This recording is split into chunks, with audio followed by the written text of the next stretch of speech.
ভিন্নধর্মী এক ধরনের প্ল্যাটফর্ম থেকে এই প্রোগ্রামগুলো হচ্ছে। গতানুগতিক ধাঁচের বাইরে যে সেমিনারগুলো হচ্ছে, সেই সেমিনারে যারা কথা বলবেন তারা সমাজের তরুণরা যারা প্রতিষ্ঠিত হয়েছেন মোটামুটিভাবে, তারা সেখানে কথা বলবেন বিভিন্ন সেক্টরে, এবং যারা এখানে অংশগ্রহণ করবেন দর্শক সারিতে, সেখানেও কুমিল্লা এবং চট্টগ্রাম বিভাগের তরুণরা যারা সম্ভাবনাময় বা হচ্ছে বিভিন্ন সেক্টরে যারা কাজ করতে চায় তারা সেখানে অংশগ্রহণ করবে। আমাদের রাজনৈতিক কর্মীদের পাশাপাশি তারাও সেখানে অংশগ্রহণ করবে। এখানে সেই অংশগ্রহণে তরুণদেরকে একটা বার্তা দেওয়া হবে, বা তরুণরা আসলে আমাদের দল সম্পর্কে কী চিন্তাভাবনা করছে, বা আমাদের দল যে তরুণদেরকে নিয়ে যে চিন্তাভাবনাগুলো করছে সেগুলো আমাদের দল আসলে কিভাবে ইমপ্লিমেন্ট করবে, সেইটা নিয়ে আমরা সেমিনার করব।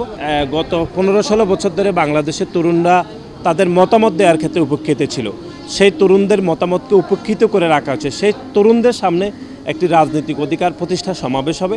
সেখানে তরুণদেরকে সম্পৃক্ত করে আমাদের দল যে ভবিষ্যতে রাজনীতি করতে চায়, যে একটি স্বপ্নের বাংলাদেশে, সেই দলের চিন্তাভাবনাগুলো, বিশেষ করে আমাদের দলের ভারপ্রাপ্ত চেয়ারম্যান জনাব তারেক রহমান তরুণদের বিনির্মাণে, তরুণদের রেখে বাংলাদেশ বিনির্মাণে ওনাদের স্বপ্নের কথা, সেগুলো আমরা তরুণদের সাথে পারস্পরিক আলাপ আলোচনার মাধ্যমে আমরা সেটি শেয়ার করতে চাই। সেটি আমাদের রাজনীতি অধিকার প্রতিষ্ঠা সমাবেশে আমরা সেটি বার্তা দিতে চাই।